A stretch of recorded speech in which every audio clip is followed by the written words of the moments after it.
À la tête, ce n'est que de la radio.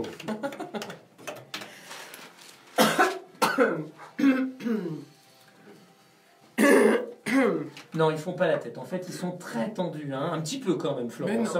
C'est leur première. Attendez, vous les avez massés quand même avant d'arriver. Ah bah bien sûr, je n'ai fait que ça depuis une demi-heure. C'est très bien. Avec de belles huiles essentielles. Dans un instant, donc, avec des perles. Au programme du bar de l'économie. Eh bien, avec des perles, justement. Avec des perles, d'accord. Je vous emmène. Oui, mais elles vont parler de quoi, ces perles? Je vous fais rêver. Aujourd'hui, je vous fais voyager. Je vous emmène dans le domaine de la perle et du bijou. Car on va pouvoir devenir actionnaire d'une entreprise. Vous allez voir dans quelques minutes. Et puis, nous allons traiter de comment trouver un job en travaillant l'éloquence et la confiance en soi. Merci. À tout de suite, Florent. Juste après, votre indicatif. Et à demain matin pour une nouvelle matinale.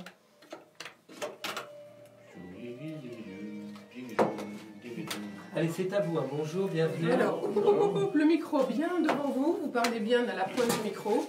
D'ailleurs, quand vous ferez vos interviews, vous pourrez mettre le casque pour entendre que vous êtes bien devant le micro. Parce que vous verrez quand vous vous déportez, tout de suite, on entend moins. C'est valable pour tout le monde. Mes lunettes, c'est bon. Mon stylo, c'est bon. C'est parti.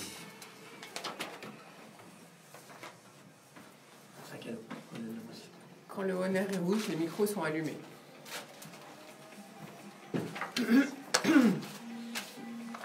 C'est un peu speed ce matin. Hein. Bonjour à toutes, bonjour à tous, je suis ravie de vous retrouver. Et oui, aujourd'hui nous allons vous faire voyager et rêver. Je vous emmène dans le domaine de la perle et du bijou, car vous allez pouvoir devenir actionnaire du spécialiste français de la perle qui va faire son entrée en bourse au marché Euronext. Et puis nous traiterons d'un deuxième sujet, comment trouver un job en travaillant l'éloquence et la confiance en soi. Bienvenue au bar de l'économie. Rejoignez-nous tout de suite en vidéo live sur Facebook, page bar de l'économie. Bien sûr, il y a toujours en FM 98.0 ou en web radio sur Internet, idfm98.fr. Alors pour parler de tous ces sujets, j'accueille Gaëtan Pinault. Bonjour. Bonjour. Vous êtes le président, directeur général du groupe Schmidt-Gall, créé en 1926, entreprise que vous avez rachetée en 2005. Schmidt-Gall, c'est le spécialiste de la perle en France. Et vous êtes aussi créateur, fabricant, négociant et distributeur de bijoux et de joaillerie sous la marque Pas comme à Paris. Bijoux à base de perles, bien entendu. Alors, vous allez faire une augmentation de capital par financement participatif. Et c'est de ça dont on va parler, entre autres, ensemble tout à l'heure. Et puis, bien sûr, on va parler de perles et de fabrication, bien évidemment. À vos côtés, Andorra Morin, bonjour. Bonjour. Vous êtes conseil en images et communication, mais vous êtes aussi bénévole à la mission locale de la vallée de Montmorency, où vous animez des ateliers d'éloquence et de confiance en soi pour les moins de 30 ans qui recherchent un travail. Vous aussi, vous êtes membre d'une association qui défend les droits de l'homme et une autre qui lutte contre la drogue. À vos côtés, Maude de l'Église. Bonjour Maude. Bonjour. Vous êtes en recherche d'emploi et pour vous, il s'agit d'une reconversion professionnelle. Vous avez choisi d'apprendre la ferronnerie d'art et donc vous avez passé un CAP de métallier et serrurier ou de serrurier métallier, on dit dans les deux sens bien sûr. Donc avec vous, on verra bien sûr votre parcours. À vos côtés, Kevin Lopez, bonjour. Bonjour. Kevin, vous êtes ingénieur travaux, vous faites des études plutôt d'ingénieur travaux ou d'ingénieur études et vous recherchez, vous, un poste en alternance. C'est de ce parcours-là qu'on parlera dans quelques minutes. Mais tout de suite, on va parler, tout de suite, c'est comme d'habitude, c'est l'info du jour. Et bien sûr, l'info du jour, et bien tout d'abord, je rends hommage aux victimes du Bataclan. Nous rendons hommage, toute la radio s'associe à moi, 4 ans après, à des attentats de Paris qui ont fait 130 morts. Et donc, voilà, c'est aujourd'hui, entre guillemets, un malheureux anniversaire. L'info du jour, par contre, on revient sur l'annonce brutale de la volonté d'abandon du projet Europa City, un projet éducatif et de loisirs, à la fois agricole, culturel et touristique, que nous avons détaillé hier avec le maire de Gonesse, Jean-Pierre Blazy, car les Valdoisiens sont en colère, très en colère même, on peut le dire. Et pour en parler, eh bien, j'accueille tout de suite Karima Daoud, bonjour. Bonjour. Kamara Adana, bonjour. Bonjour. Adama, pardon. Saïd Mouissia, bonjour. Bonjour. Alors, vous habitez tous les trois le Val d'Oise et même vous êtes originaire de Villiers-le-Bel. Vous représentez le collectif Ma Voix, Ma Ville. Expliquez-nous pourquoi vous êtes venu à l'improviste le 8 novembre dernier, vendredi, soutenir les élus du Val d'Oise lors de la conférence de presse. Peut-être Karima Daoud. Oui, donc le collectif Marra ma ville est un rassemblement d'habitants de Villiers-le-Bel. On a décidé de se réunir, en fait c'est un mouvement citoyen, on a décidé de se réunir pour faire changer les choses, parce qu'on trouve que souvent on n'est pas compris, pas considéré, et les élus actuels souvent nous proposent des solutions pas adaptées. Donc on a décidé de se rendre au communiqué de presse du maire de Gonesse. Vous étiez présente, vous avez bien vu à ce moment-là qui était présent. Il y avait le maire de Gonesse, des élus, quelques habitants d'un certain âge, mais très peu, la jeunesse n'était pas représentée. Donc on a décidé de se présenter pour représenter la jeunesse du territoire de l'Est parisien et dénoncer l'abandon violent du chef de l'État concernant le projet Europa City. Alors, qu'est-ce que cela veut dire pour vous dans votre vie de tous les jours, finalement? Comment vous le sentez, cette volonté d'abandon du président? Peut-être que Camara Adana peut répondre? Adama. Ah. Donc, qu'est-ce que je peux répondre à ça? C'est que nous, en tant que citoyens de Villiers-le-Bel et jeunesse de Villiers-le-Bel, bah, on est meurtris parce qu'on se fait... on nous a alpagués à plusieurs reprises, on nous a fait miroiter que les choses allaient changer, que la jeunesse allait pouvoir rêver et espérer de pouvoir travailler dans leur ville, dans leur agglomération. Et voilà, encore une fois, on se fait avoir. Après, au-delà de ça, je dirais que c'est une incompréhension. Karima Daoud. Voilà, excusez-moi. Quand à l'Élysée, on abandonne ce projet, on le juge de daté et dépassé et qui ne correspond pas aux attentes de la population. Est-ce qu'on nous les a demandés? Non. J'ai regardé un sondage d'Odoxa qui date du 17 janvier. 80% des personnes résidant autour du parc d'activités sont favorables parce que ça renforce l'attractivité de notre région qui est laissée à l'abandon, comparé aux grands projets mis en place, par exemple, dans le 93. Et c'est aussi important pour le développement économique du territoire. Ce projet-là a permis de créer, pendant la phase de réalisation, 3500 emplois. Pendant la phase d'action de ce projet, 10 115 emplois vont être créés, dont 75%, c'est-à-dire 8000 emplois, seront accessibles à nos jeunes, aux jeunes des territoires, dont un secteur où le taux de chômage est très important. Vous avez dit justement, d'ailleurs c'est vous qui avez dit ça vendredi dernier, Camara Adama, que c'était l'avenir des jeunes finalement qui était en péril et que ça remettait votre travail en association en cause. Tout à fait. Qu'est-ce que ça remet en cause? On les entend tous parler d'appauvrissement des banlieues, mais j'ai l'impression qu'ils s'en foutent. Parce qu'aujourd'hui, il y a l'appauvrissement dans les familles et il y a la violence qui parle de violence tous les jours. Mais là, c'est eux les violents, c'est eux les casseurs, c'est eux qui revendiquent tout ça. Parce que qu'est-ce qu'ils vont devenir aujourd'hui, tous ces jeunes de banlieue, de cité, avec tout l'espoir qu'on leur a tendu? Là maintenant, ils se retrouvent abandonnés et ils se disent quoi? Ils se disent on n'est pas compris. Et ils vont se réfugier où? Déjà, ils sont abandonnés à l'école. Voilà. Aujourd'hui, on sait très bien qu'il y a la jeunesse française aujourd'hui en banlieue.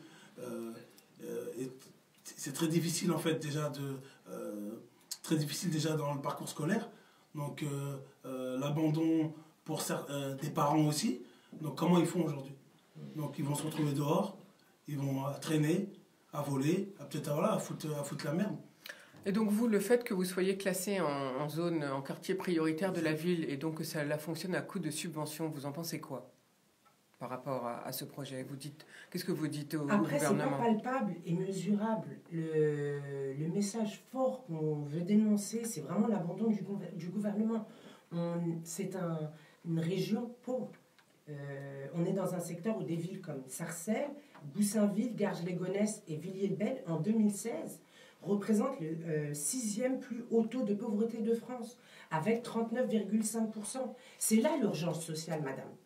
L'urgence sociale, au-delà de l'écologie, du réchauffement climatique, certes, On devrait combattre aussi sur ces aspects-là, mais les gens n'ont pas de quoi se nourrir, vivent dans des conditions délétères. L'abandon de ces projets-là, parce que je vais vous en citer plusieurs, ça fait qu'augmenter la précarité. Les jeunes n'ont plus d'ambition, n'arrivent plus à se projeter, et comme disait si bien Adama, décrochent scolairement. Si on revient sur les perspectives du Val d'Oise, regardez comment on dénigre les projets dans le département. On a été oublié du territoire du Grand Paris. La non-validation du barreau du Val d'Oise qui reliait la ligne RERD et B qui nous permettait de ne pas aller jusqu'à Paris pour revenir à Roissy qui est quand même le premier pôle d'emploi du bassin. En 2012, il y a eu aussi un projet de Formule 1 sur Sarcelles. Ça permettait aussi de créer de l'emploi. Et là, le couperet final, c'est la mise à mort du territoire avec l'abandon du projet d'Europa City. Alors le fait que les grands médias classent le projet Europa City en projet commercial alors qu'il n'y a pas de centre commercial et que c'est un projet qui est à la fois éducatif et de loisirs, à la fois agricole, culturel et touristique, qu'en pensez-vous? Que pensez-vous de l'attitude de ces grands médias? Mais c'est un leurre. Je ne vais pas me permettre de dire qu'ils veulent nous faire miroiter des choses, mais c'est un leurre. Il n'y a rien de concret et de palpable. C'était des grands groupes qui ont souhaité investir 3 milliards. Il y a eu des projets aussi comme Aéroville qui a créé de l'emploi. Mais ce projet-là, c'était un projet concret. Qu'est-ce qu'on va nous proposer? Donc pour vous, ce projet concret, vous avez rappelé 3 milliards d'investissements, il faut souligner que c'est complètement privé. Hein, c'est pas du tout de l'argent public. Et il y a déjà un impact et un résultat sur le territoire.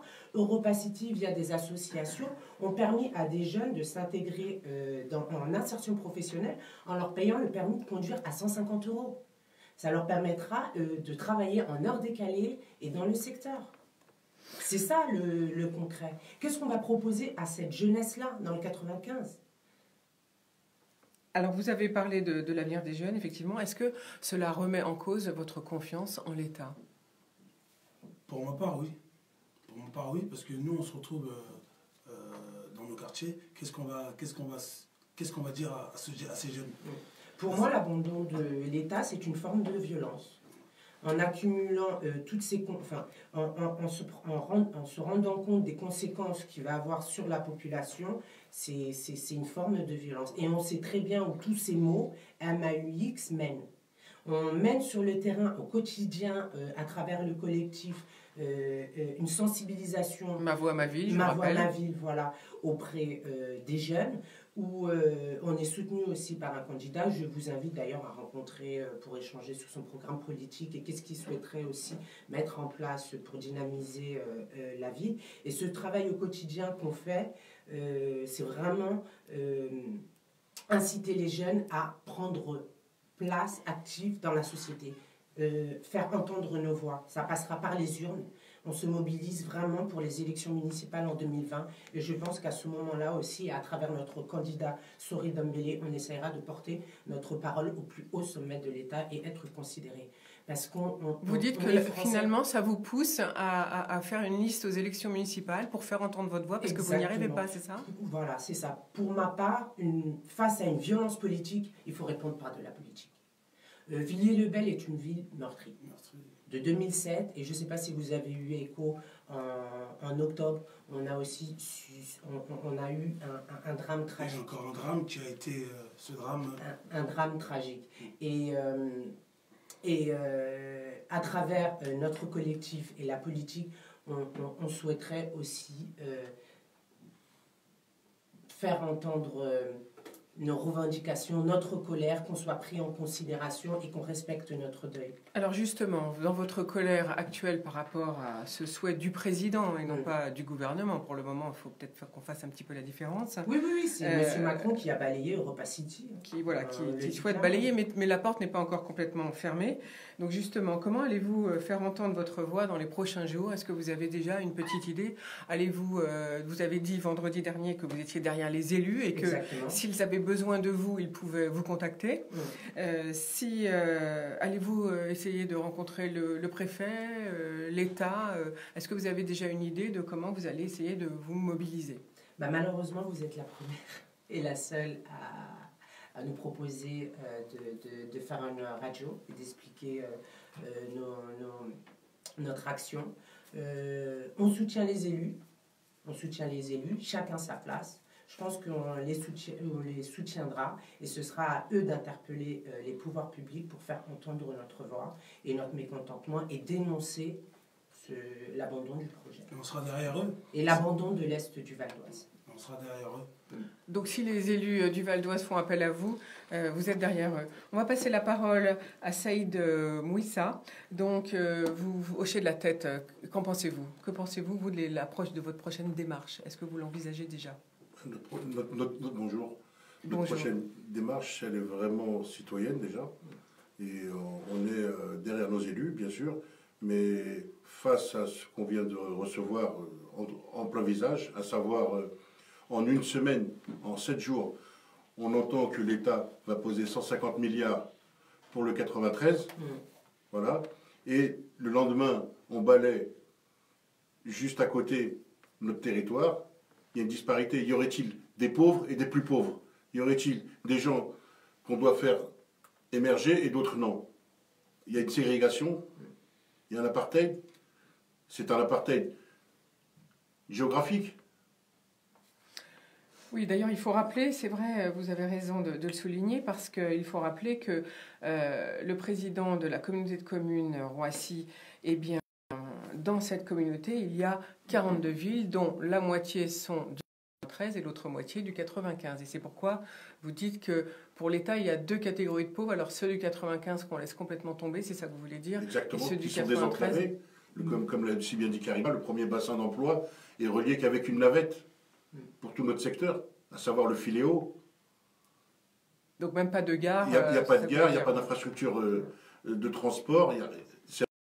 C'est mais à force de laisser ces jeunes-là, on a vu ce qui se passe. Si on n'est pas derrière, si on ne leur montre pas un avenir, si on ne leur projette pas un espoir. Est-ce que vous pensez qu'ils pourraient se retrouver dans la rue? Les jeunes. Mais ils le sont. Ils le sont dans la rue. On ne parle pas au futur, on parle au présent, ils sont dans la rue. Il n'y a pas d'emploi. Simplement, c'est des jeunes, au jour d'aujourd'hui, qui veulent, parce que avec le passé de Villiers-le-Bel, le triste passé, voilà, ils ne veulent plus de ça. Alors, la violence, elle n'est plus de leur côté. Il l'a très bien dit, Adama. Quand on arrive, on balaie d'un revers comme ça, un projet, un espoir, il faut voir où est la violence. Mais là, les jeunes, ils sont là, et leur seul combat, il sera politique, il sera culturel, il sera associatif, et ils sont pleins d'engouement, et comme vous l'avez si bien dit, ils seront derrière les élus, et les prochains élus, il ne faut pas oublier qu'il y a des échéances, voilà, ils seront là, et comme ils l'ont si bien dit, c'est avec la politique qu'on va y arriver cette fois-ci, je pense, puisqu'on n'est pas entendu, puisqu'on est balayé, puisqu'on est dénigré. Alors, là, la République a une opportunité de nous tendre la main. On est similaire à la... Karima Daoud. Excusez-moi. La République a une opportunité de nous tendre la main. Là, on est similaire... Enfin, le 95, l'Est du 95 est similaire au 93. Ils ont bénéficié d'un plan, comme tu disais, Saïd, un plan d'action gouvernementale extrêmement important. Nous, l'Est, Villiers-le-Bel, Garches, Goussainville, on n'a pas besoin de petites mesurettes, qu'on nous donne de l'aspirine ou du paracétamol. On a besoin d'antibiotiques, on a besoin d'emploi. Les gens ont besoin d'aller travailler et veulent aller travailler. On demande juste qu'on nous considère et qu'on nous facilite. Merci beaucoup pour cette intervention. Alors, hier, j'ai reçu un communiqué de Valérie Pécresse, la présidente de région, qui propose la création d'un fonds régional de 500 000 € pour le spectacle vivant dans les quartiers populaires. Vous en pensez quoi? Alors voilà, le 2 poids 2 mesures. 500 000 € régional. Combien seront attribués à notre secteur, à nous? 20 000? 30 000? Alors, quel appel voudriez-vous faire, puisque nous sommes à la radio du Val d'Oise et de l'Île-de-France, et on est même écouté à l'étranger, quel appel voudriez-vous faire aujourd'hui? Le premier appel qu'on peut faire, c'est que vous voyez un peu ce que fait la politique avec nous. Elle nous balaie d'un revers. Faites votre carte d'électeur. Allez vous inscrire sur les listes électorales. Plus on aura de poids, plus les choses changeront. Le message est clair. Un appel citoyen. C'est un appel citoyen. Voilà, vous faites un appel. On demande aux jeunes d'être citoyens. Voilà. Il y aura pas ce qu'ils attendent. Il n'y aura pas de violence, il y aura du citoyen. Du citoyen et du citoyen. C'est tout ce qu'on demande. Voilà, vous faites un appel aux citoyens d'être citoyens et de se mobiliser derrière les élus pour porter, pour revoir ce projet de manière à ce qu'il voit le jour. C'est bien ça? Voilà. Oui, et moi je propose également aussi au gouvernement de M. Macron de venir nous rencontrer, de venir en banlieue, de venir discuter avec nous et échanger pour qu'on réfléchisse ensemble et on propose de vraies mesures, pas des mesurettes. Parce que chez nous, on ne traverse pas la rue et on a un travail. Merci beaucoup pour votre présence. Très bonne journée à vous. On va tout de suite faire une pause musicale. C'est la fin des infos du jour. Merci à vous. Merci. Et bon courage pour le projet. Là, il y a l'adresse de... On n'est pas encore là-dedans, plus tard. Merci beaucoup. Super, merci madame. Merci, au revoir. Si vous voulez rencontrer Valérie Pécresse. On va partir à bientôt. Partir. Rapprochez-vous de moi tous les... Vous monsieur, vous êtes par là. Voilà. Je les raccompagne. Réinstallez-vous, voilà.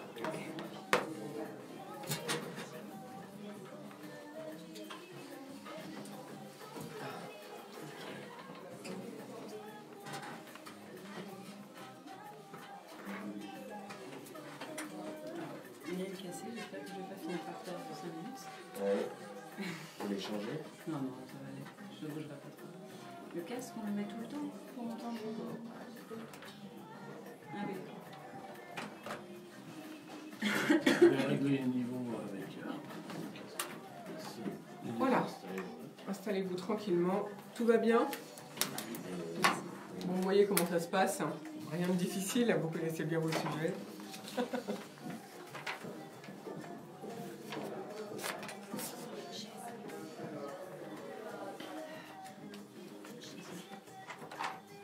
Qu'est-ce que tu nous as mis là, s'il te plaît? Ça c'est Terry Vrécor, la femme de Francky Vrécor. Conseil d'amis. Oui, vous faisiez ça là. Vous ne connaissez pas ça? Ça s'appelle comment? Conseil d'amis. Ok. Tu ne savais pas que... Ah, dis donc, tu choisissais à bon escient, toi. Bon, d'accord. Allez. Ça fait combien de temps là? Ça fait même pas le mois. 1h47. Super. Respire, respire.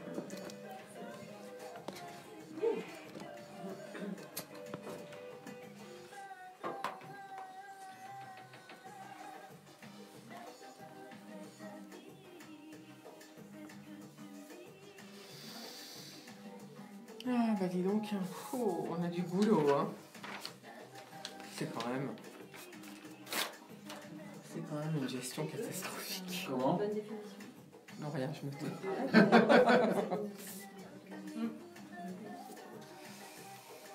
Allez, on y retourne?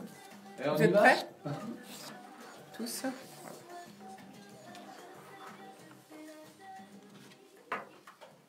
Nous voici de retour au bar de l'économie après cette jolie pause musicale proposée par Terry Vrécor pour le titre qui s'appelle Conseil d'amis. Alors, premier sujet du jour après nos infos, bien sûr. Eh bien, nous allons vous faire voyager et rêver dans le domaine de la perle et du bijou, car à mes côtés, j'ai la chance d'avoir Gaëtan Pinault. Vous êtes président directeur général du groupe Schmid-Gall, qui a été créé en 1926. Un groupe que vous avez racheté en 2005. Expliquez-nous, avant de nous passer, de nous parler de l'historique peut-être de cette maison, on va dire, puisqu'on parlait comme ça à l'époque, en 1926. Pourquoi vous avez racheté ce groupe? Comment vous est venue l'idée de racheter cette marque? En fait, je cherchais une société à racheter. J'étais dans la bureautique et dans l'informatique, donc il n'y a rien à voir. Je souhaitais à la fois changer de métier et racheter une entreprise. Il s'avère que j'avais créé une start-up sur Internet que j'ai revendue au Figaro à l'époque. J'ai été chassé par un chasseur de tête qui m'a proposé un poste dans la perle. Donc je me suis dit que ça devait être un métier assez sympa d'aller se balader sur les atolls et de ramasser les perles. Alors c'est sympa, je ne suis pas très souvent dans les atolls, je suis plutôt souvent à Paris, mais c'est un métier qui est vraiment passionnant. Donc finalement, vous changez complètement de métier, vous ne connaissez rien à la perle et aux bijoux, j'imagine, puisque vous n'aviez jamais travaillé dans ce secteur. Comment vous avez fait pour prendre connaissance de toute la fabrication? Vous avez voyagé, vous avez suivi une formation ou vous l'avez fait sur le tas? Alors j'ai écouté beaucoup. Il s'avère que, comme vous le disiez, c'est une maison qui a été créée en 1926, donc avec une histoire importante. Et donc j'ai écouté, j'ai appris de l'ancien propriétaire. J'ai beaucoup voyagé, je suis régulièrement en Asie, je passe à peu près 3 mois de l'année en dehors de France pour justement aller sur les lieux de production de perles. Alors, bon, les perles, on les porte en bijoux, en boucles, en colliers. Les perles font rêver, hein, tout comme les pierres précieuses, hein, les diamants, etc. D'ailleurs, vous avez créé la marque Pacoma Paris. Vous alliez perles et pierres. Voilà. Comment se porte le marché en ce moment en France et dans le monde, le marché de la bijouterie, joaillerie? Alors, la joaillerie, dans le secteur du luxe, le luxe est en croissance au niveau mondial. On estime qu'il sera en croissance de 7% dans les 10 prochaines années. La joaillerie sur ce marché-là est également en croissance. Elle est évidemment tirée par les marchés émergents. Je pense par exemple à la Chine qui tire le marché du luxe depuis maintenant plusieurs années et ça continue. Et là-dessus, dans ce marché, la France est bien placée. Est-ce qu'on a une bonne réputation? Alors, on a une excellente réputation, effectivement, et la France est très bien placée par des grands groupes que tout le monde connaît, hein, les groupes LVMH ou Kering, donc de François Pinault. Voilà, la France est l'endroit où il y a tous les grands groupes de luxe dans le monde. Alors, comment se passe le marché de la perle? Parce qu'on a vu le retour dans les défilés de mode, si j'ai bonne mémoire. Oui, alors justement, nos amis créateurs de mode nous aident beaucoup puisqu'ils tirent le marché à ce niveau-là. On le voit de plus en plus repris. Alors après, c'est pas forcément des perles naturelles, ce sont plutôt des perles d'imitation. Mais c'est pas très grave. En fait, l'important c'est qu'on voit la perle portée et quand on la voit portée, on a envie de la porter. Parler de perles d'imitation, est-ce que vous pouvez brièvement nous former entre la perle de Chine, la perle du Japon, puisqu'il y a une différence entre les perles qu'on appelle de culture et celles d'eau douce? Alors en fait, les perles d'eau douce sont également des perles de culture. En fait, il y a deux grandes familles de perles. Il y a les perles de mer et les perles d'eau douce. Les perles de mer, vous en trouvez effectivement au Japon, c'est la perle Akoya du Japon, qu'on trouve, qui est vendue majoritairement à Kobe, qui est la Pearl City dans le monde. Après, vous avez également les perles de Tahiti qui sont produites dans les lagons polynésiens, donc qui est une perle de couleur plus foncée. Vous avez des perles plutôt grises, en fait, ouais, autour du gris en tout cas, parce qu'il y a plusieurs variétés de couleurs. Il y a beaucoup de variétés. Il y a un nuancier Pantone de la perle de Tahiti. De la même façon, vous avez des perles d'Australie qui là sont des perles blanches, mais qui, à la différence de la perle Akoya, qui sont blanc rosé. Les perles d'Australie sont plutôt blanc argenté. Et puis vous avez des perles aussi Philippines, Indonésie, Myanmar, qui là tirent plutôt sur le jaune ou le doré. Alors comment sont fabriquées les perles? Est-ce que c'est toujours par le fait qu'on met quelque chose dans une huître et puis ensuite il y a des couches qui se forment? Oui, alors en fait le procédé, c'est un procédé qui se faisait de manière naturelle avant qu'on trouve le procédé pour reconstruire ce que faisait la nature.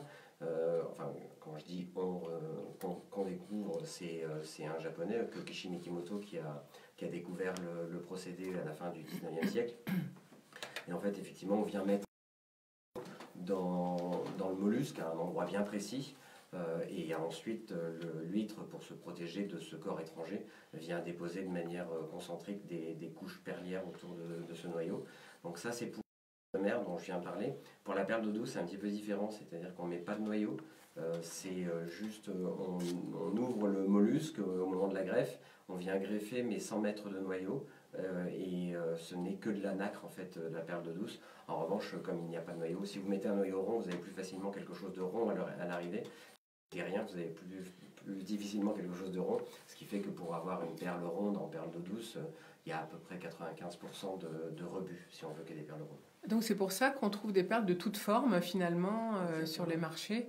C'est parce que dans ces perles-là, il n'y a pas de noyau, c'est ça? Exactement. Et donc la perle du Japon ou les perles rondes, d'autres blanches notamment, elles ont toujours un noyau, c'est bien ça? Alors les perles de mer ont toujours un noyau à l'intérieur et on ne peut faire qu'une perle à chaque fois dans chaque mollusque, alors que la perle d'eau douce, on peut faire jusqu'à 20, 25, 30 perles en même temps. Est-ce que vous pouvez nous donner un écart de prix pour que l'auditeur se rende compte entre les perles justement du Japon et les perles chinoises? Alors, une perle, je peux vous parler d'une paire de boucles d'oreilles par exemple. Voilà. Une paire de boucles d'oreilles, un clou d'oreille en perle Akoya du Japon. Dans le commerce, ça va être pour le même diamètre, ça va être à peu près, on va dire 7 mm, ça va être à peu près 800-900 € dans le commerce. Et puis pour une perle d'eau douce, on va plus être aux alentours de 300-350 €. Merci Gaëtan Pinault. On va faire tout de suite une nouvelle pause musicale si vous voulez bien et puis on revient dans quelques minutes pour parler un petit peu entreprise et augmentation de chiffre d'affaires et prévision d'aller au marché Euronext.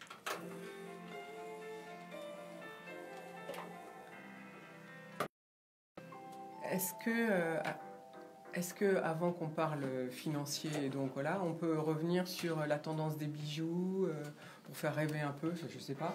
Oui. Qu'est-ce que vous voudriez dire, vous, sur la période? Parce qu'en France, il y a eu une chute de la consommation. Oui, depuis plusieurs années. On en est où?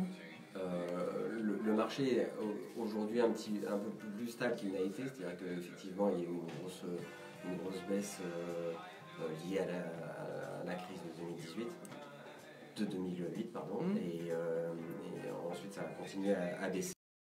Le marché est assez stable. Alors quand on dit que ça baisse de manière importante, ça baisse de 2-3%, mais bon, ça fait des gros chiffres. Oui, au bout d'un compte, d'un certain nombre d'années, c'est sûr. Mais là aujourd'hui, depuis 2 ans, c'est à peu près stable. Alors, on va peut-être parler maintenant, après, moi je vous propose comme je l'ai dit, de continuer à nous faire rêver un petit peu sur les bijoux avant d'embrayer sur le côté technique, financier, et puis de pourquoi vous avez fait ça, et puis de parler aussi de comment vous travaillez, c'est-à-dire à l'export, la croissance externe, la croissance interne. Voilà. Et c'est pour ça que vous faites c'est pour faire cette croissance que vous faites l'augmentation de capital? D'accord, c'est parce que j'avais compris. Ok. J'ai vu que vous aviez 12 000 références, mais 12 000 références de quoi? De bijoux. De bijoux ou de perles? De bijoux. Des bijoux déjà façonnés. Et les bijoux sont façonnés où? En France. Ah, en France. Tout est fait en France. D'accord. Malgré le prix élevé, vous arrivez à le faire ici? Bah oui. Il y a de bons artisans qui sont formés comme Mademoiselle. Même s'ils ne sont pas formés en bijouterie. Il y a une bonne école. On peut faire appel à un serrurier d'art pour venir travailler dans les bijoux? Non, c'est pas du tout pareil. Peut-être pas, mais elle travaille le métal comme on travaille le métal. Bien sûr. En fait, on fait de la fonte. On fait pas de fonte, on fait ramage, je pense pas. Nous, on fait de la fonte, mais après on peut façonner. Ça sera important que vous le disiez, que tout soit fabriqué. Là, je vais me poser la question de toute façon. Pardon? Qu'est-ce que c'est que musique? Là, c'est Lou Rawls. Pardon? Lou Rawls. R-O-A-D-S? R-A-W-L-S. Ah, ok. Le titre, s'il te plaît. Ah. Ça fait rien, tu le dis. See you when I get there. See you when I get there. Ok. On y retourne. S'il te plaît, Philippe, on y retourne. Voilà, au bar de l'économie, c'était une jolie pause musicale avec Lou Rawls avec son titre See You When I Get There. Alors aujourd'hui, je suis en compagnie d'Andorra Morin, conseil en images et communication, mais aussi bénévole à la mission locale de la vallée de Montmorency, de Maude Deléglise en recherche d'emploi et de Kevin Lopez en recherche d'alternants, ingénieurs travaux, et puis en compagnie, bien sûr, de Gaëtan Pinault avec qui nous étions juste avant cette pause musicale. Gaëtan Pinault, vous êtes président, directeur général du groupe Schmidt-Gall et vous souhaitez justement rentrer en bourse.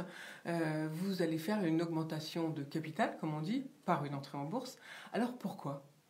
Alors pour accompagner le développement de l'entreprise, il faut savoir que le développement d'une entreprise, ça consomme beaucoup d'argent.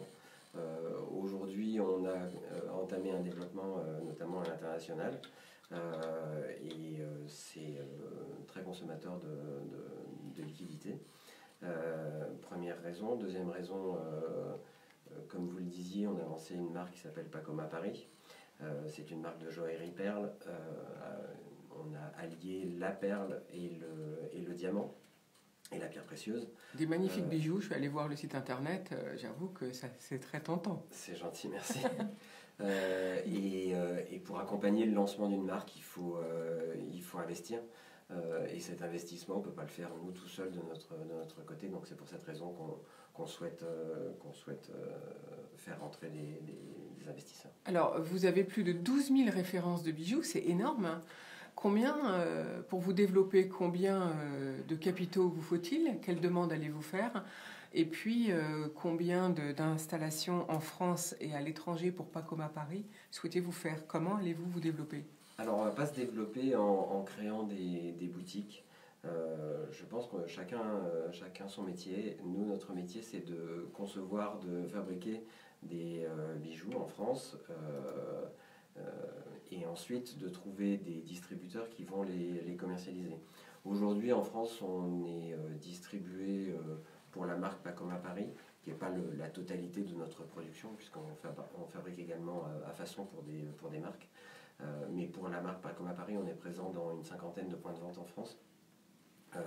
Et on a besoin d'accompagner les points de vente avec lesquels on travaille en France, mais également se développer à l'étranger. Aujourd'hui, on a quelques clients au Japon et en Chine. Après, il faut continuer, se déplacer, les convaincre, et tout ça demande beaucoup d'argent.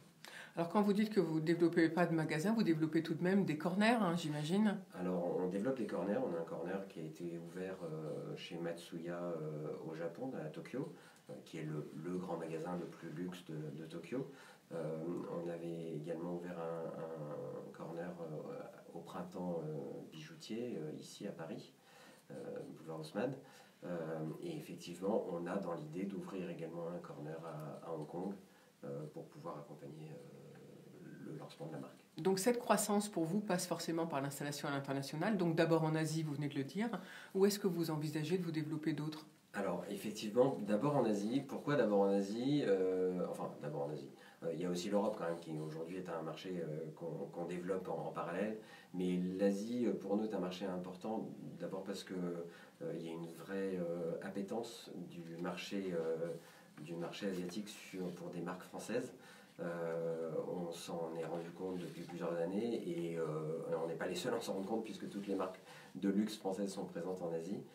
Et puis c'est un marché qui est en très fort développement. Je pense par exemple à la Chine, au Vietnam, à la Thaïlande, qui sont des marchés qui se développent, qui ont des taux de croissance beaucoup plus importants que les marchés européens. Est-ce qu'il y a une modification dans la consommation de bijoux et de perles? Notamment, est-ce qu'on rajeunit la clientèle? Est-ce que les jeunes viennent à ce type de bijoux? Alors, c'est vrai que les jeunes, et notamment pour les marchés émergents, les jeunes sont beaucoup plus demandeurs de marques de bijoux. Ils ne veulent pas forcément porter comme on pouvait le porter en Europe, le bijou de la grand-mère qui, même s'il est un peu reformaté pour être portable dans les goûts du jour, les jeunes des marchés émergents, eux, souhaitent porter une pièce de joaillerie de marque. Donc c'est différent. D'accord, donc en fait les jeunes sont très associés à la marque finalement. Les jeunes sont associés à la marque. Et puis il y a une autre raison également, c'est que les marchés asiatiques portent beaucoup plus de bijoux qu'on peut en porter en Europe.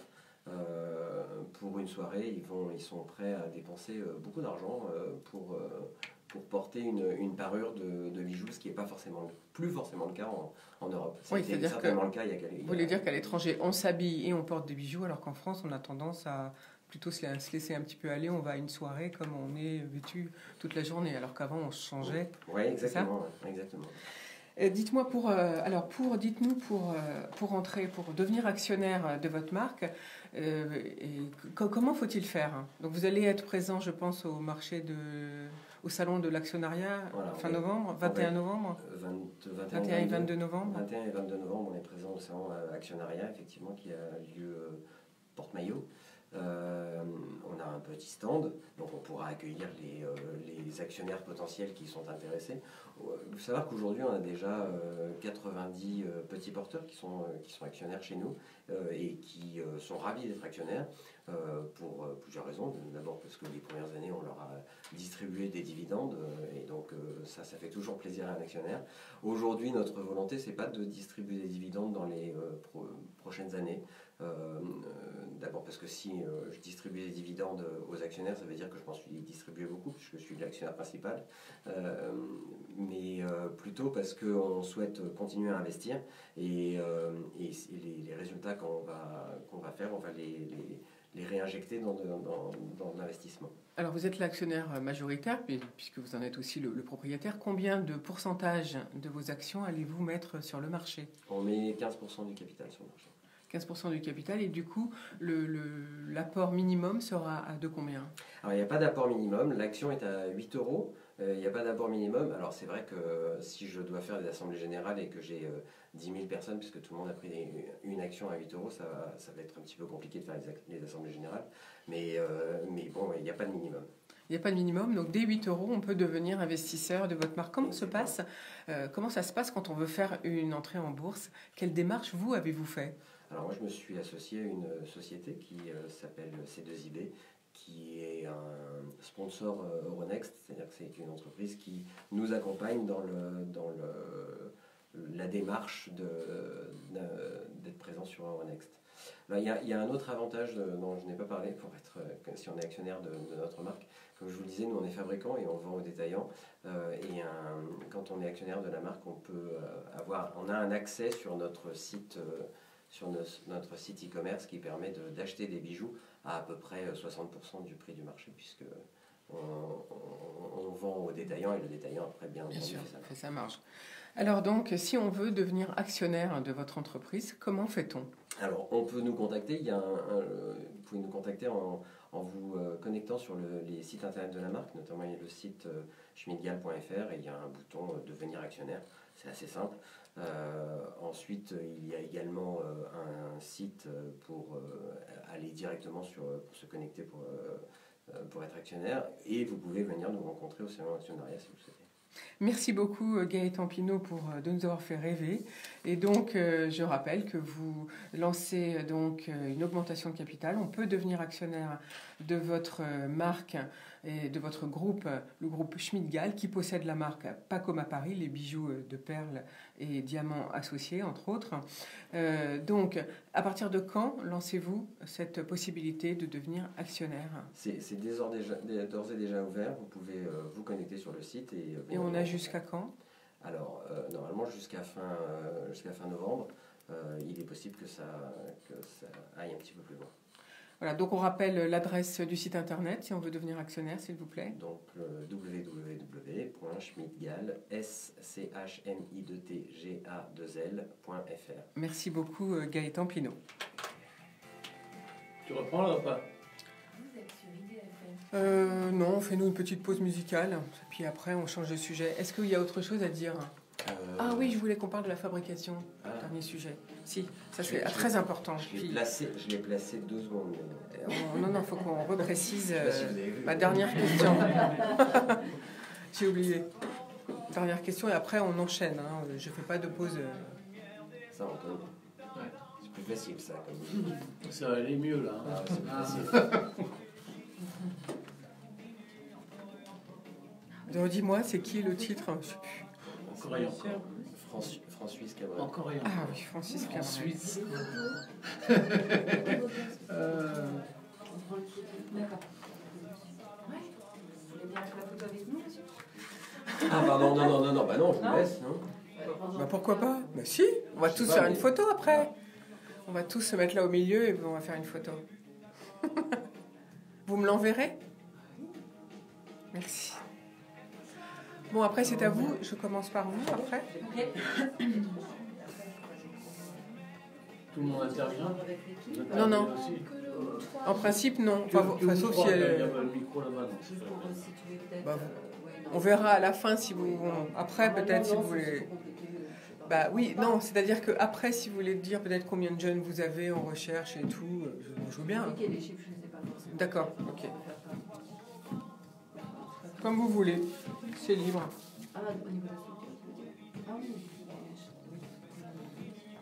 Ah oui, je voulais vous demander qu'est-ce qu'on faisait des perles imparfaites, mais tant pis, une autre fois. Pardon ? Que fait-on des perles imparfaites ? Est-ce que vous en achetez, vous, pour faire des... Alors, est-ce que c'est la mode ? J'essaie de pas trop en acheter. Ah bon ? Non. Parce qu'il y en a qui sont super belles. Hein. Ouais, en revanche, elles sont beaucoup utilisées en cosmétique. Ouais. Ça, je sais, moi. Mais moi, j'en ai utilisé. mais vous ne faites pas de bijoux avec des perles exceptionnelles de forme. Ah, si, mais de forme baroque, mais qui peuvent être belles. Mais après, vous avez quand vous dites imparfaites, c'est des perles qui n'ont pas de lustre, qui sont toutes ternes, tout ça. Ah, c'est celle-là. C'est celle-là qu'on utilise pas. Ouais. Mais des perles baroques, bien entendu, on achète. Bon, on y retourne, oui. Et on les broie c'est de la nacre. Hein. On broie la nacre pour la rendre en poudre et ça se met dans les crèmes et on met ça sur son visage. Pour ceux qui veulent. On y retourne ? Ouais, je sais. Attention. Des oiseaux qui s'envolent. Aujourd'hui, au bar de l'économie, vous venez d'entendre Francis Cabrel avec son titre Encore et encore.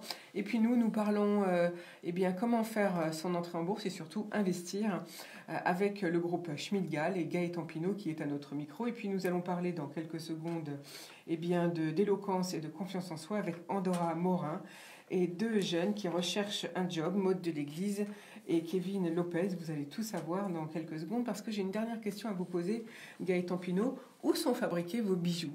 Alors, les bijoux sont fabriqués en France, pardon.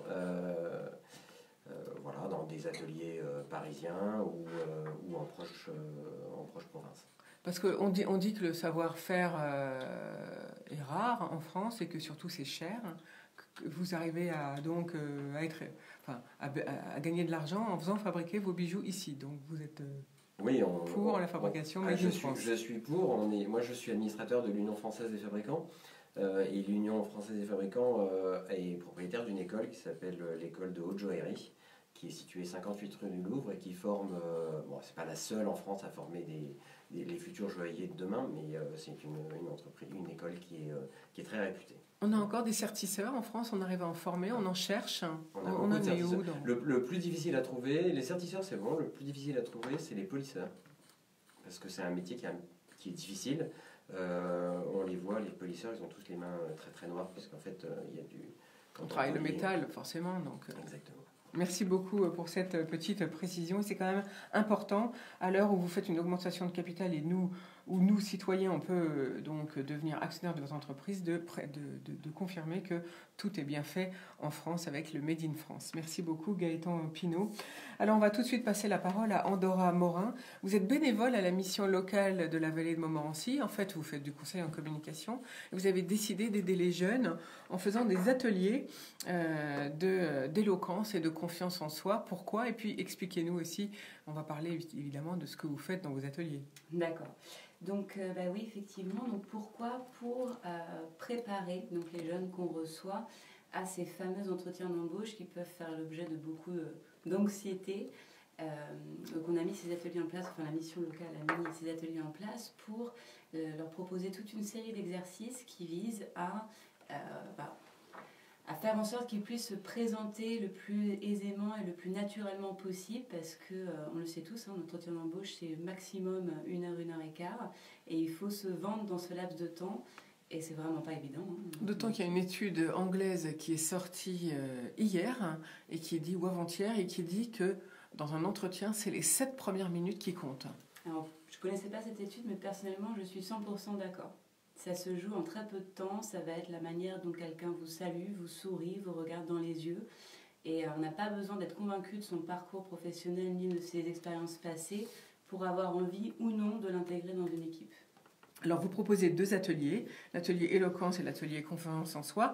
On commence par lequel On va commencer par la confiance en soi, puisque l'éloquence découle un petit peu de cet atelier-là. Donc quand un jeune arrive à la mission locale, donc les jeunes, vous leur proposez en premier cet atelier confiance en soi. Alors je pense qu'on leur propose les 2 en réalité. Ils peuvent s'inscrire aux 2, ils peuvent s'inscrire uniquement à l'un d'entre eux selon ce qui leur évoque le plus le besoin qu'ils ont dans l'immédiat. Alors quelles sont les valeurs que vous promulguez dans vos ateliers et puis quel objectif en fait ?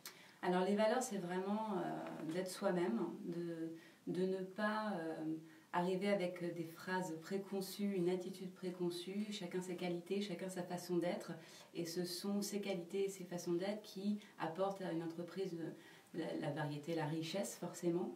Donc moi je pousse spécifiquement les jeunes que je reçois, qui viennent à ces ateliers, à transmettre leur envie de travailler, leur envie de faire partie de l'équipe en question, parce que j'ai fait beaucoup de recrutement dans le passé, et c'est ce qui, moi, personnellement, me touchait en tant que recruteur, entre guillemets, c'est de voir à quel point quelqu'un était motivé. Peu importe son expérience, peu importe ses diplômes, c'est ce qu'on transmet comme énergie, en fait, qui fait les 3/4 du travail. Donc ça ne sert à rien d'avoir des phrases toutes prêtes, c'est ça que vous dites, hein, ouais. Finalement. Complètement. Autant laisser transparaître sa vraie personnalité. Exactement, c'est ce que je pense en tout cas. Bien sûr, on a besoin de savoir, on a besoin de connaître l'expérience d'un jeune, on a besoin de savoir ce qu'il a fait, comment ça s'est passé, qu'est-ce qui s'est plus ou moins bien ou mal passé, mais ce n'est pas des phrases toutes faites, ça doit être des phrases spontanées, vraies et sincères. Alors quand on dit jeune, on va préciser l'âge, j'imagine, aux missions locales, logiquement, c'est de 18 à 30 ans, c'est bien ça ? 16 à 30 ans. Dès l'âge de 16 ans même. L'âge à laquelle il est légal de travailler. Donc là, on peut venir assister à vos ateliers. Ça dure combien de temps, cet atelier Confiance en Soi ? Les deux se déroulent sur une matinée, donc 3 heures, de 9h à midi. Ah oui, on enchaîne donc en fait les deux, Confiance en Soi et Éloquence. Non, pardon, chacun dure 3 heures. C'est ça d'accord, donc 2 ateliers de 3 heures chacun. Oui. Voilà. Et là, combien de personnes peuvent assister en même temps ? Alors, autant que la salle le permet. Donc, je pense qu'il faut ne pas dépasser... être un nombre pair, donc je pense qu'il ne faut pas dépasser peut-être 14 personnes pour qu'on puisse faire tous les exercices souhaités, comprimés dans un espace. Après, on peut accueillir jusqu'à 20 personnes selon l'espace. Est-ce que vous utilisez des supports, des outils pour transmettre vos messages ? Des supports, des outils, pas forcément, beaucoup d'exercices. Beaucoup d'exercices inspirés du théâtre, inspirés de la méthode Chekhov, si vous connaissez aussi. Des mises en situation. Alors, expliquez-nous un peu cette méthode Chekhov. Alors, c'est une méthode qui est très appréciée dans certains, dans le théâtre en général, mais dans certaines écoles spécifiquement, qui consiste à endosser différents états d'être. C'est-à-dire ne pas les simuler, ne pas faire semblant de se déplacer dans l'espace. Je donne un exemple, en étant... chargé de 5 paquets de courses, on va dire, mais par contre de vraiment endosser de cet état d'être de quelqu'un d'écrasé. Et puis ensuite de changer complètement d'état d'être et de se déplacer dans l'espace comme étant quelqu'un de plus léger qu'une plume. Et en fait, ces exercices ont pour objectif de montrer aux gens qu'on peut, grâce à l'imaginaire, grâce au ressenti, endosser n'importe quel état d'être. Donc on peut complètement, même si on est nerveux, s'entraîner jusqu'à laisser paraître une certaine aisance, ou en tout cas même ressentir cette aisance dans une salle, face à quelqu'un, face à plusieurs personnes. Donc ce sont des exercices qui sont très ludiques, c'est très drôle, ça dédramatise énormément ce sujet qui est le premier entretien d'embauche, et généralement ça fait beaucoup de bien. Alors j'imagine que vous travaillez aussi la timidité, tous les a priori qu'on peut avoir en soi avant de rencontrer quelqu'un qu'on ne connaît pas. Absolument. La première chose qu'on fait lors de ces ateliers, c'est une présentation. Donc l'objectif, c'est que chaque personne présente manifeste, communique ses différentes expériences, donc bonnes comme mauvaises. Moi, je vais chercher à savoir qu'est-ce qui a pu mal se passer, parce que je vais l'inclure ensuite dans les exercices qu'on va faire. Mais bien sûr, chacun son parcours, chacun ses, entre guillemets, faiblesses, et on va travailler au cas par cas. L'atelier peut changer de semaine en semaine en fonction de qui on a dans la salle. Alors du coup, quelles sont les premières demandes des personnes qui assistent à ces ateliers finalement ? Est-ce que vous adaptez selon les demandes, ou est-ce que c'est vous qui avez un programme établi et chacun suit le programme ? Comment vous faites ? Alors ça va être les deux. Moi j'ai un programme, on a établi un déroulé type de l'atelier. Maintenant, en fonction des personnes, on va adapter. Parce que certains vont vouloir vraiment travailler leur présentation personnelle, donc parler de leur parcours avec aisance. D'autres ont vraiment un gros manque de confiance en soi, donc de confiance en eux, ce qui implique En fait, ils ne vont pas être capables de regarder un interlocuteur dans les yeux, qu'il va y avoir des gestes parasites lors de l'entretien, des gestes de stress en fait. Et on a plusieurs exercices qui vont encore permettre de dédramatiser ça et ressort de l'atelier beaucoup plus à l'aise et beaucoup plus elle-même. C'est vous qui repérez justement les manques et les faiblesses de chacun, ou bien finalement les jeunes viennent vous voir peut-être à la fin d'un des deux ateliers pour vous dire bah, tiens, moi, il me semble qu'il faudrait que je travaille ça ou ça? Jusqu'à présent, ils le communiquent plutôt en début d'atelier. C'est-à-dire qu'on leur pose franchement la question de savoir qu'est-ce qu'ils souhaitent eux améliorer et qu'est-ce qu'on va pouvoir travailler avec eux lors de cet atelier. Alors vous êtes accompagné de Maude de l'Église et de Kevin Lopez. Je leur demandais justement s'ils ont participé à ces deux ateliers et qu'est-ce qu'ils en ont pensé, qu'est-ce que ça leur a apporté. Maude, vous avez participé, Maude de l'Église, avez-vous participé à ces deux ateliers ou à l'un des deux? Oui, j'ai participé qu'à l'atelier Confiance en soi et je l'ai fait 3 fois. La première fois, c'était pas facile. J'étais un peu agressive et c'était Madame Pain. Et j'étais agressive parce que j'avais pas forcément confiance en moi et que je commençais cette reconversion professionnelle. Et elle m'a bien aidée en me montrant ce que je pouvais améliorer. Alors, vous dites que vous étiez agressive, c'est-à-dire on ne sait pas. Qu'est-ce que ça veut dire quand on est à être agressif lors d'un entretien d'embauche? Là, c'était pas tellement des entretiens d'embauche, c'était plutôt réussir à se présenter au niveau de son parcours professionnel, au niveau de ce qu'on a vécu aussi, de la personne qu'on est. Et elle a appuyé sur des points sensibles. Donc je suis ensuite devenue un peu agressive pour me défendre. Et ça a été très positif. Donc en fait, elle a fait exprès, vous voulez dire, d'appuyer sur des points sensibles qui vous ont fait sortir de vos gonds, finalement, c'est ça qu'on comprend. Et c'est comme ça que vous avez pu vous améliorer vous-même. Oui. Et donc vous avez travaillé, vous disiez, l'atelier Confiance en soi. L'éloquence, c'est pas utile, vous trouvez? J'ai pas eu l'occasion de le faire. Vous n'aviez pas le temps ou bien... c'est un atelier qui vient de commencer et du coup, moi je viens de trouver une entreprise, donc du coup j'ai plus besoin de participer à ces ateliers. Alors justement, parlons un petit peu de votre parcours. Expliquez-nous un petit peu ce que vous faisiez avant et pourquoi vous avez choisi de vous reconvertir. Donc moi j'étais machiniste cintrier dans le milieu du spectacle vivant, plus particulièrement le théâtre. J'ai fait de l'intermittence et j'ai eu la chance de signer aussi un CDI, donc en permanente. Et vers mes 25 ans, donc il y a 1 an et demi, j'ai décidé de tout quitter et de commencer cette reconversion professionnelle avec pour but final la ferronnerie d'art. Et pourquoi? C'est une passion? C'est par passion ou bien votre métier précédent ne vous plaisait plus? Je pense que j'ai toujours aimé le métal, travailler le métal. Mais j'étais pas prête psychologiquement à pratiquer ce métier. Je trouve qu'il faut une force de caractère. C'est le milieu du bâtiment, milieu donc essentiellement masculin. En tout cas, pour moi, dans le métal, c'est masculin. Et j'avais pas justement assez confiance en moi. Je pense que... Et ça fait peur de travailler dans le milieu masculin, c'est ça que vous voulez dire? Non, moi j'ai toujours fait que des métiers masculins. J'adore ça, je me sens dans mon élément. Ce qui me faisait peut-être peur, c'est plus vraiment la confrontation avec cette matière en fait. Être capable de travailler cette matière, il faut... Vous savez, on est à son établi, on est avec ses outils, on est très indépendant en fait, on est autonome. On a notre pièce et on la fabrique. Et donc, il faut être capable d'être bien avec soi-même. Et en même temps... Pour fabriquer une bonne pièce, c'est ça que vous voulez dire. En fait, c'est pas de travailler dans un milieu masculin qui vous fait peur, c'est d'être confrontée toute seule à la pièce de métal que vous devez faire. Je pense que oui, à 15 ans, par exemple, je n'aurais pas été capable de faire ce métier en tant que... Oui, il y a peut-être le fait un peu que je suis une femme aussi, bien sûr.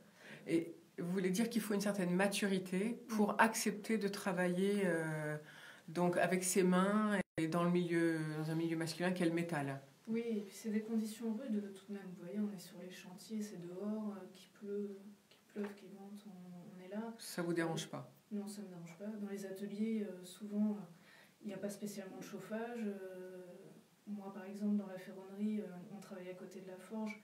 L'été, quand c'est la canicule, il fait très chaud. Même, voilà. Donc, et puis après, il y a la poussière, le bruit, toutes ces conditions, quoi. Mais ça vous dérange pas puisque c'est votre passion, c'est ça que vous voulez nous dire. Hein.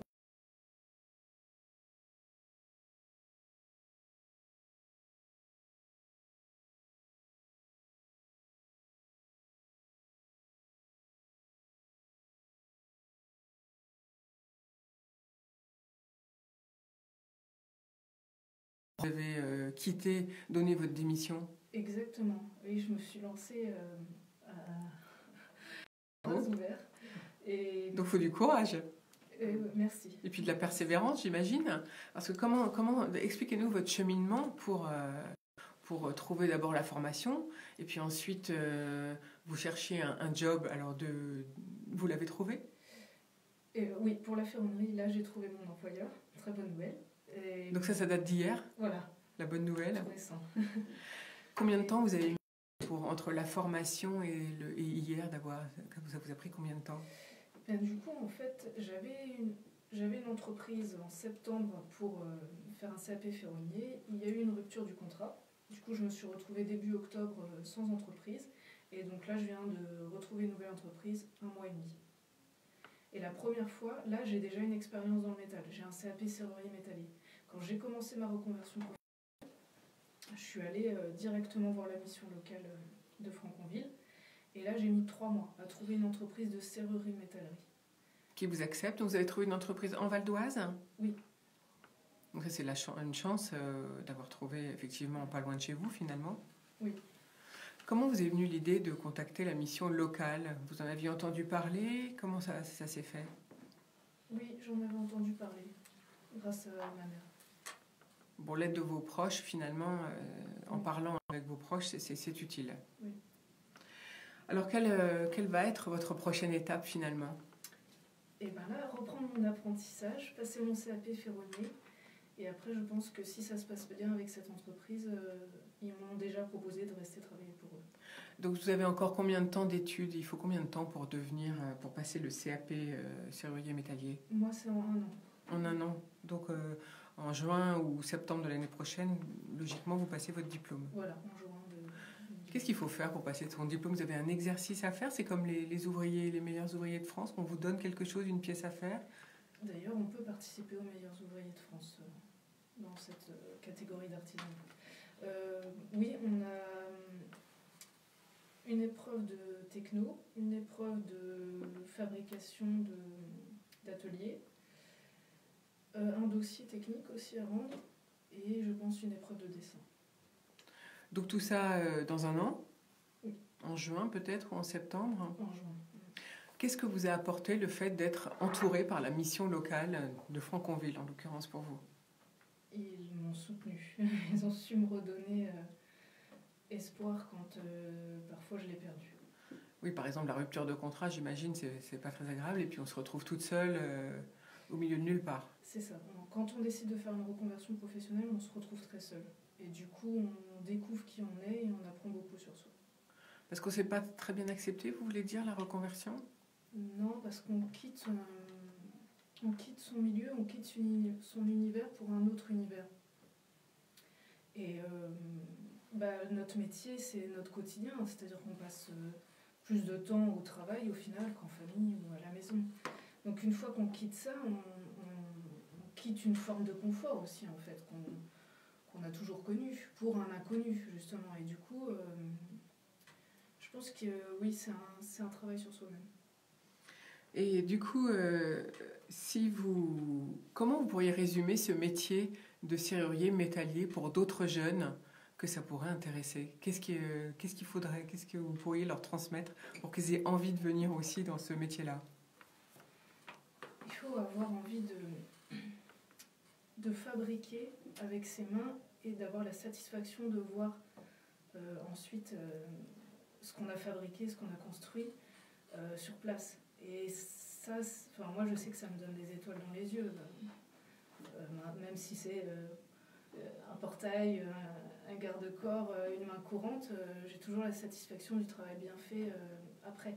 surtout quand je sais que c'est moi qui l'ai fabriqué, que je connais les moindres détails, que je sais là où j'ai eu du mal à fabriquer, là où c'était simple. Et voilà. Je pense qu'il faut vraiment avoir cette fibre où on aime les métiers manuels, on a cette satisfaction derrière d'un travail qui nous plaît, quoi.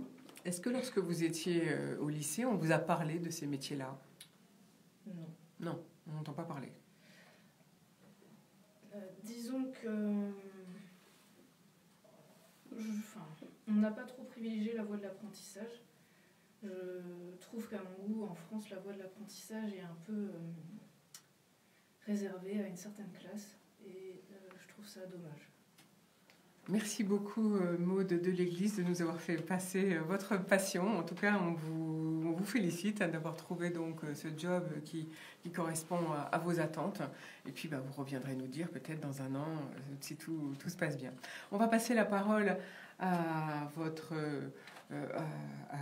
Kevin Lopez qui est à vos côtés. Alors, Kevin, vous avez choisi un autre secteur, c'est le bâtiment. Oui. Vous avez choisi des études d'ingénieur travaux ou d'ingénieur études. Expliquez-nous ce métier. En fait, ingénieur travaux ou études, c'est ce qui nous permet donc de devenir conducteur travaux ou chargé d'études. Donc c'est, comme vous le voyez, sur des chantiers. Les chantiers ils sont dirigés par un chef de chantier, mais ils sont aussi coordonnés donc, par un conducteur de travaux qui, lui, va gérer l'approvisionnement, le contact aux fournisseurs, etc. Tandis qu'un chargé d'études, c'est avant la réalisation des travaux. Donc il reçoit une offre, ce qu'on appelle un appel d'offres. Il y répond en quantifiant donc, les matériaux, le matériel, les ouvriers, etc. Il fixe un prix, il envoie ensuite ce prix au client et si les conditions sont remplies, il gagne le marché et donc il peut transmettre au conducteur de travaux pour la réalisation des travaux. Alors vous, Kevin Lopez, vous êtes en recherche d'une entreprise. Qu'est-ce que vous cherchez exactement? Donc une entreprise dans le BTP, donc soit dans le bâtiment, soit dans le travaux public, qui voudrait m'accompagner sur ce projet, donc de réaliser mon école d'ingénieur en 3 ans pour décrocher mon diplôme d'ingénieur et ensuite pouvoir... Donc vous recherchez une entreprise pour un contrat d'apprentissage en alternance, c'est bien ça? C'est ça. Parce que vous êtes en première année d'école d'ingénieur? C'est ça, j'ai été accepté donc, au CESI de Nanterre. Donc j'ai réussi les tests, je suis pré-inscrit, admissible, ils appellent ça à l'école.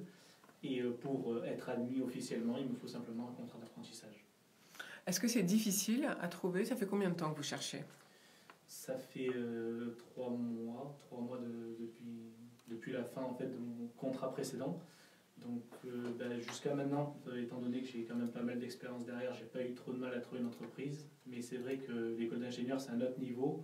Il y a pas mal de demandes aussi, donc je pense que j'étais pas assez optimisé au niveau du CV, des lettres de motivation pour transmettre ma réelle motivation. Si vous voulez bien, Kevin, on va y revenir tout de suite. On va faire une nouvelle pause musicale et on revient sur ce problème de motivation. Vous avez fait toutes vos études en alternance, donc on va y revenir après la pause musicale. Vous allez nous expliquer votre parcours. Vous avez fini l'école après le bac? Non, j'ai avant l'école, vous voulez dire... Le lycée, vous avez été jusqu'au lycée, vous avez bifurqué J'ai avant? fait une seconde professionnelle. Voilà, c'est ça. Ensuite, j'ai fait donc vous allez partir, on va partir à partir de la seconde. Comment vous allez procéder? Parce qu'on a le temps. Mais le problème, ça vient aussi que les grands groupes sous-traitent énormément. Moi, ce que je voudrais savoir, c'est pourquoi c'est aussi difficile pour les entreprises. En fait. Pourquoi les entreprises ne prennent pas d'alternants? Par exemple, pour mon entreprise, Gaëtan, vous allez lui poser la question directement. En fait, il y a certaines entreprises, comme mon entreprise précédente, qui trouvent que des ingénieurs en alternance ne sont pas aussi bien formés que des ingénieurs en initiale. 100% du temps. Genre le STP, quoi. Par exemple. Alors que on a le même parcours, simplement on doit apprendre 2 fois plus vite parce qu'on a la moitié du temps à aller à l'entreprise. Donc pour moi, je trouve que c'est mieux parce qu'on a à la fois la théorie en école et la pratique, en fait, le véritable métier en entreprise. Mais certaines entreprises sont pas du même. C'est pas une question financière parce qu'en fait, C'est aussi que ça coûte. Oui, ça coûte 800 € en moyenne par an. Mais non, ça c'est la formation. Oui, la formation. Mais non, ce qu'il veut dire, c'est que ça coûte à l'entreprise le fait que vous soyez... C'est le prix que paye l'entreprise à l'école. C'est financé par l'entreprise. Oui. Mais cela dit, ils ont un employé en plus, entre guillemets, qui est exonéré de charges, ou qui a très peu de charges, je crois que c'est une 50aine d'euros au maximum. Et cela dit, si on investit pour un ingénieur en alternance, c'est pour ensuite l'embaucher derrière et qu'il sera ensuite rentable et productif. Bien sûr. C'est un investissement à long terme en fait. C'est sûr qu'une entreprise qui se dit pendant 3 ans, il va me coûter tant. Vous allez nous dire ça au micro, n'oubliez pas. Oui, c'est là. Non, parce qu'il y en a qui parlent pendant les pauses, puis après ils oublient. Non, ça, j'oublierai pas. D'accord. Ok. Et puis, je vous demanderai évidemment pourquoi vous avez poussé la porte et quand vous est venue l'idée de pousser la porte de la mission locale. Parce que là, je veux savoir aussi ce que ça vous a apporté, etc. Il est 14, logiquement on arrête vers 24-25, donc on a tout notre temps. Donc là, c'est Maître Gims. Ouais. Et quel titre? Ça, tu l'as reconnu, ça. Je te jure. Chacun sa culture. C'est mort. Miami Vice. Ah bon? Ouais, il est balèze, monsieur. Ouais. Bravo, Francis. Bon, allez, c'est reparti. C'est reparti? Au bar de l'économie, vous venez d'entendre Maître Gims avec son titre Miami Vice. Aujourd'hui, 2 sujets à l'ordre du jour de notre émission Bar de l'économie. Donc sur IDFM, bien sûr. La perle, les bijoux et comment investir dans une société de joaillerie avec le groupe Schmidt-Gall qui ouvre son actionnariat. Donc profitons-en des 8 €. Et puis nous sommes en compagnie de la mission locale de la vallée de Montmorency avec Andorra Morin, Maude de l'Église et Kevin Lopez. Alors Kevin Lopez, vous étiez en train de nous parler de votre parcours d'études en BTP, en ingénieur, en alternance.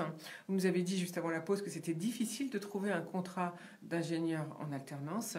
D'ailleurs, Gaëtan Pinault a une question à vous poser. Oui, moi je voulais savoir, parce que j'ai été confronté à ce sujet en tant que chef d'entreprise, quels étaient les freins répondus par les entreprises pour prendre des alternants ou des apprentis? Eh bien, pour certaines entreprises, le fait de prendre un ingénieur en alternance, c'est pas quelque chose qui... C'est assez difficile parce que certaines entreprises sont pas d'accord, ils sont pas très à l'aise avec le fait de prendre un ingénieur en alternance parce qu'ils trouvent qu'un ingénieur qui est de formation initiale, c'est-à-dire qu'il passe donc son diplôme d'ingénieur entièrement à l'école, est mieux formé en fait et plus apte à être conducteur de travaux à sa sortie d'études. Pour ma part, je trouve que c'est pas vrai parce que avoir une entreprise en même temps que l'école, c'est avoir la théorie et la pratique en même temps. C'est-à-dire qu'on apprend ce qu'on ne voit pas au chantier à l'école et on apprend ce qu'on ne voit pas à l'école au chantier. C'est un complément, c'est une fusion mutuelle et je trouve que c'est plus intéressant de prendre un ingénieur qui a donc une expérience dans son entreprise plutôt qu'un ingénieur qui sort de l'école et qui n'est pas forcément à l'aise avec certaines choses. D'ailleurs, un ingénieur qui sort de l'école, les premiers temps où il rentre dans une entreprise, on lui dit « va sur le chantier pour voir comment c'est ». Alors pourquoi ne pas simplement prendre un ingénieur en alternance qui sait déjà commencer et qui en plus poursuit dans cette lancée-là?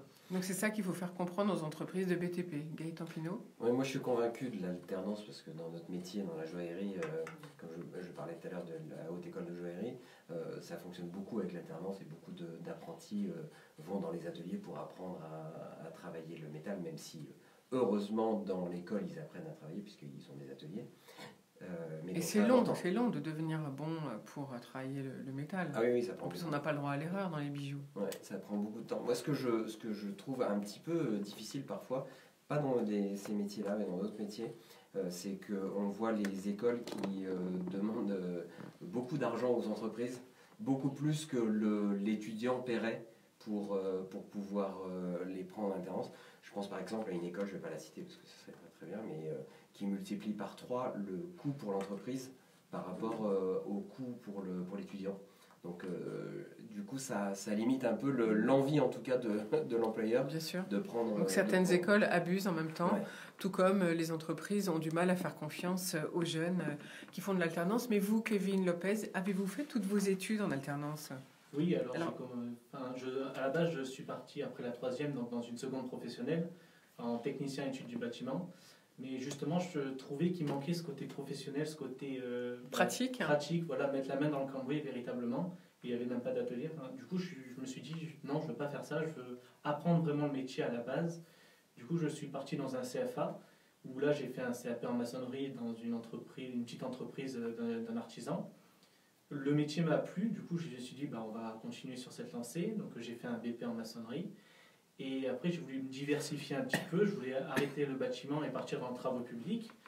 Je voulais directement passer en BTS travaux publics, mais on m'a dit que le niveau serait trop élevé d'un BP au BTS. Du coup, on m'a conseillé de faire un bac. J'ai réussi à trouver une école qui accepterait de me faire passer le bac en 1 an, donc directement en terminale. Donc après, j'ai réussi à passer mon bac travaux publics. J'ai enchaîné ensuite avec le BTS travaux publics ici. Et je voulais finir du coup mes études avec le diplôme d'ingénieur. Donc ça fait combien de temps maintenant? Ça fait 7 ans. Ça fait déjà 7 ans que vous êtes en études et en alternance. Voilà, ça fait 7 ans d'expérience professionnelle. Et donc là, puis avec vos 3 années d'ingénieur, voire 5 années pour certaines écoles, ça vous fera plus de 10 ans d'études, voilà, tout en ayant la pratique en même temps. C'est ça, donc j'ai 7 ans d'études et 7 ans d'expérience professionnelle. Donc aujourd'hui, en fait, on fait un appel pour vous, à ce micro, à des entreprises du BTP, qui pourraient vous prendre en ingénieur. Alors, redites-nous l'école.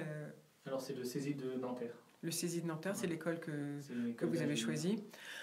Grâce avec, j'imagine, le concours de la mission locale de Franconville. Oui, alors en fait, au début, donc le mois de septembre, j'ai voulu me débrouiller tout seul, en fait, tout simplement. Je me suis dit, tu vas y arriver, voilà, débrouille-toi.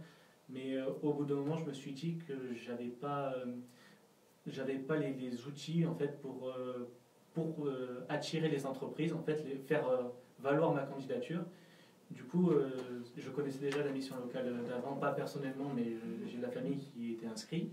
Et du coup, je me suis dit, pourquoi pas moi? Et puis, donc, je suis allé à la mission locale, je me suis inscrit. On m'a dit que pour les jeunes diplômés, il y avait donc démarqué en fait des autres candidats. Et donc, du coup, qu'est-ce que ça vous a apporté d'être inscrit à la mission locale? Eh bien, ça m'a apporté déjà le fait de faire valoir mon CV, de le remanier complètement. Et si on prend mon CV avant-après, il n'a vraiment rien à voir. Et d'apprendre aussi les ficelles, que ce soit pour les lettres de motivation ou même pour les entretiens. J'ai participé à un atelier justement d'entretien d'embauche. Donc, c'est pour avoir vraiment les ficelles de ce qu'un recruteur recherche et de ce qu'une entreprise recherche en fait avant même de recevoir un jeune au sein de son entreprise.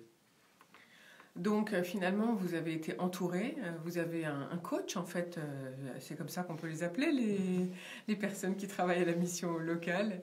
Oui, bien sûr, oui, on est coaché à la fois par donc, notre conseillère de la mission locale et aussi ils ont un système de parrainage, en fait ils nous mettent en relation avec une marraine ou un parrain qui dans notre domaine, qui nous coach véritablement, qui nous appelle souvent, qui nous envoie des mails, qui nous donne des relations s'ils en ont, et qui nous montre des offres qu'on n'aurait pas forcément vues, des manières de faire aussi. Donc c'est vrai qu'on est pas mal entouré et on n'est pas délaissé, on n'est pas seul.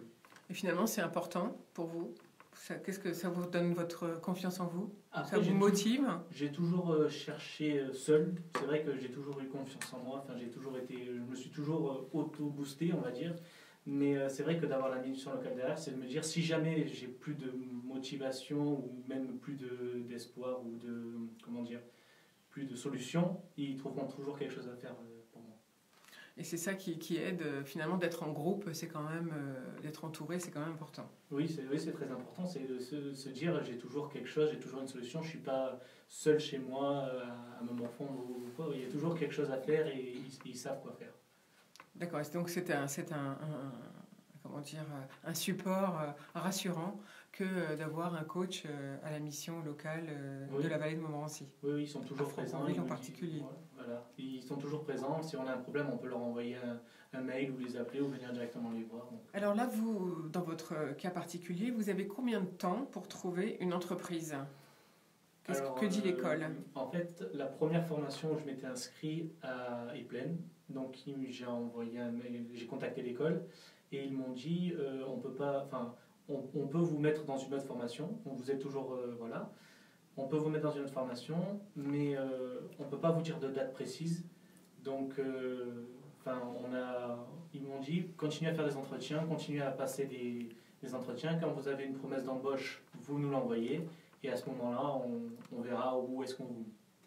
Merci beaucoup Kevin Lopez. Alors on vous souhaite beaucoup de courage et puis donc si on a des noms d'entreprises, on les communiquera bien sûr à la mission locale pour vous, mission d'entreprise de BTP, je rappelle, puisque vous recherchez un job d'ingénieur travaux ou études en alternance. Merci. Viviane Tramontana, merci car c'est grâce à vous qu'on a pu réaliser cette seconde partie d'émission. Combien de jeunes en ce moment cherchent du travail à la mission locale de la vallée de Montmorency? Est-ce que vous avez une idée? Alors, j'ai pas une idée précise, mais bonjour à tous. Donc, j'ai pas une idée précise, mais je pense qu'on a à peu près 4000 jeunes suivis par la mission locale. 4000 jeunes? Je pense, oui. Nous, pour notre part, moi j'accompagne essentiellement les jeunes diplômés. On a actuellement dans notre portefeuille on a à peu près 150 jeunes, à peu près. Alors, il y a des situations, bien sûr, qui... en emploi, en formation, hein, les jeunes restent pas. Ils sont très différentes, oui, voilà, j'imagine. On alterne, mais on a à peu près voilà, ce vivier de jeunes à suivre. Combien de temps en moyenne accompagnez-vous ces jeunes? Ça dépend parce que moi je fais ce qu'on appelle le bilan de compétences, donc quand on est en élaboration de projet, ça peut mettre 3, 4, 5 mois. Il n'y a pas un temps précis, ça dépend où en est le jeune, de son projet, ça dépend parce qu'on accompagne aussi les jeunes dans le cadre de la création d'une entreprise, donc ça peut être une recherche de formation, un emploi, donc je ne peux pas standardiser les accompagnements ou les réponses. Oui, chacun est particulier, voilà, bien sûr. C'est particulier, mais je sais pas, je dirais que je sais pas, entre 3 et 6 mois peut-être. Alors si on veut vous contacter, on fait comment si un jeune est en recherche? Est-ce qu'il pousse tout simplement la porte de la mission locale la plus proche de chez lui, voilà, ou bien il vous téléphone? Il peut nous appeler, on a un site internet, on a Facebook, Instagram, il peut voir aussi notre actualité. Sinon, il peut venir directement au 30 rue de la station à Franconville. On a aussi un point d'accueil sur Hermont, on a un point d'accueil sur Montigny, sur Herblay, donc il n'y a pas de problème. Et sinon, on nous trouve facilement, on a un site internet, donc c'est facile de nous trouver. Voilà, quelles que soient les études finalement qu'on veut faire ou le projet professionnel qu'on a, il ne faut pas hésiter. Si on a moins de 30 ans ou jusqu'à 30 ans, inclus, c'est ça? Voilà, c'est ça. Moins de 30 ans, en lien avec les territoires, bien sûr, qui font partie de la vallée de Montmorency. De Montmorency, oui, bien sûr. Vous prenez les jeunes qui sont... C'est quand même énorme, 4000 jeunes. Il n'y a pas de souci. Merci beaucoup à vous tous pour votre présence en studio. On va vous souhaiter bonne chance pour tous parce que vous avez tous des projets. C'était ça donc l'objectif de notre mission, c'est de vous aider à faire passer vos projets. En tout cas, je vous souhaite une très belle journée. Il n'y aura pas d'émission demain exceptionnellement car j'anime la conférence des ingénieurs de France à l'Université de Paris. Je vous le rappelle, si vous êtes disponible et ingénieur, eh bien venez écouter des grands groupes, des ETI et des startups. Ce sera de 9h à midi à l'Université de Paris, près de la bibliothèque François Mitterrand. Et pour ma part, je vous retrouve dès la semaine prochaine. Et vendredi, vous retrouverez bien sûr Jacqueline Voras pour un nouveau bar de l'économie. Bonne journée à tous et très belle fin de semaine.